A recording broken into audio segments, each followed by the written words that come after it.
আমার মা পবিত্র মা, আমি মায়ের পবিত্র দুধ পান করছি, আমি পবিত্র মায়ের গর্ভে জন্মগ্রহণ করেছি। আমি রাস্তার নর্তকী বেহায়া নারী, মোবাইলের উলঙ্গ নারীর ঘরে জন্ম নেই নাই। এতটুকু বুঝো মিয়া, নিজের মার কথা মনে করো, নিজের বোনের কথা মনে করো। যখন তুমি নারী দেখো, অস্থির ছবি দেখো, একবার ভাইবো তোমার মাকে যদি এমন উলঙ্গ বিবস্ত্র কেউ দেখে, তোমার বোনকে যদি কেউ দেখে, রক্তে যদি মানুষের রক্ত থাকে কারো, সে মেনে নিবে এটা? কথা বলে না, কেউ মেনে নিবে এটা? তো তুমি কেন অন্যের মাকে দেখছো?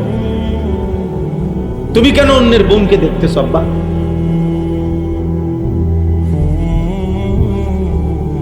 বলো ভাই।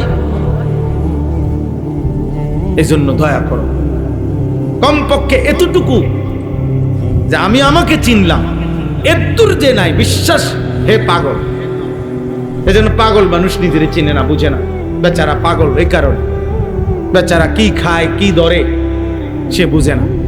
সে পেশাবও ধরে, পানিও ধরে, তার কাছে বিরিয়ানি আর পায়খানা বরাবর, কারণ সে তো ব্রেন সমস্যা। তার কাছে কোনো পাক না ফাক নাই, হালাল হারাম নাই, কারণ সে তো পাগল। কিন্তু আমরা তো আব্বা পাগল না। আল্লাহ তো এখনো আমাদেরকে সুস্থ রেখেছেন। এখনো তো আমরা আলো অন্ধকার আলাদা বুঝি, আমরা রাত দিন আলাদা বুঝি, সুখ দুঃখ আলাদা বুঝি। আমরা কেন নিজের জীবন নষ্ট করে দেব? এই জন্য আজকে প্রথম কথা এটা বললাম।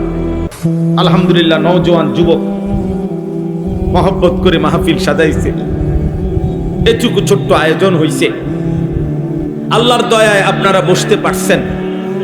একটি মাহফিলে, একটি ওয়াজে পৃথিবীর সব কথা বলে শেষ করা যাবে না, কিন্তু এটা মনে রাখতে হবে, কমপক্ষে আমি যেন আমাকে না বলি,